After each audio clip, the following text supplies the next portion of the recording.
to Garden Studio.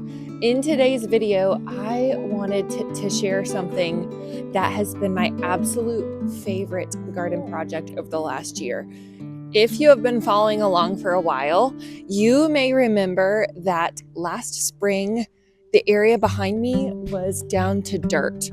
We had cleared it completely to regrade and add some drainage, just in order to help the water flow where it needed to go so it wasn't creating a pond in our driveway.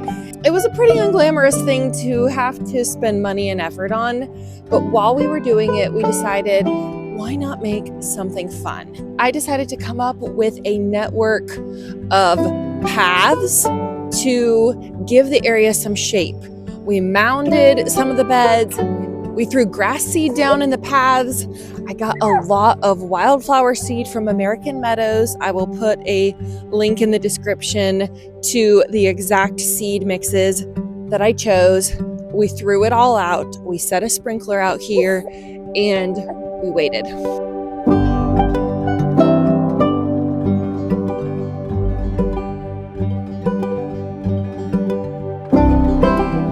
It didn't honestly look like a whole lot. Most of last year, we had a good bit of germination.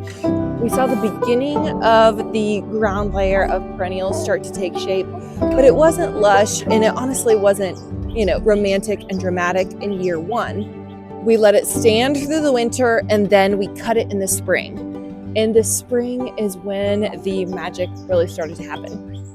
What had just been ground layer growth last year now shot up to be full-size perennials. We have had a froth of flowers for the last several months, and it has brought us a lot of joy. One thing that has been such a fun aspect of all of this is just the increased wildlife, where we have sheltering birds, lots more sounds of insects than we ever had before. When we let our chickens out, they just absolutely go crazy in this area. So I know that there's a lot more for them to eat.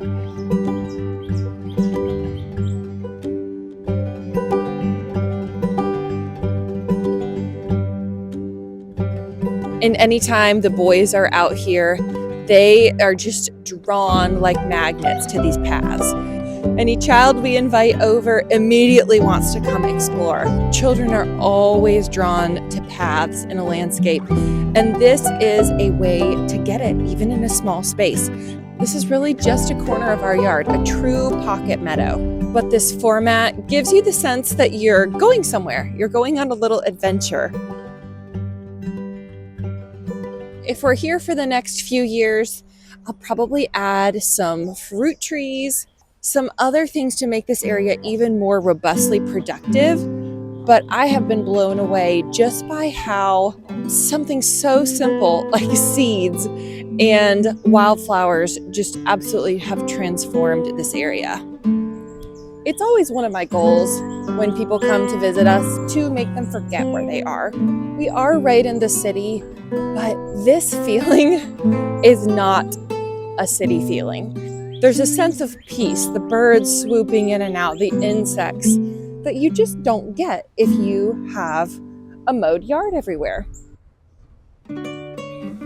All that to say, I would absolutely do this project again. It has been a sleeper success, such a fun thing to see grow and take shape over the last year. And it will be really interesting to see in seasons to come how this matures and develops.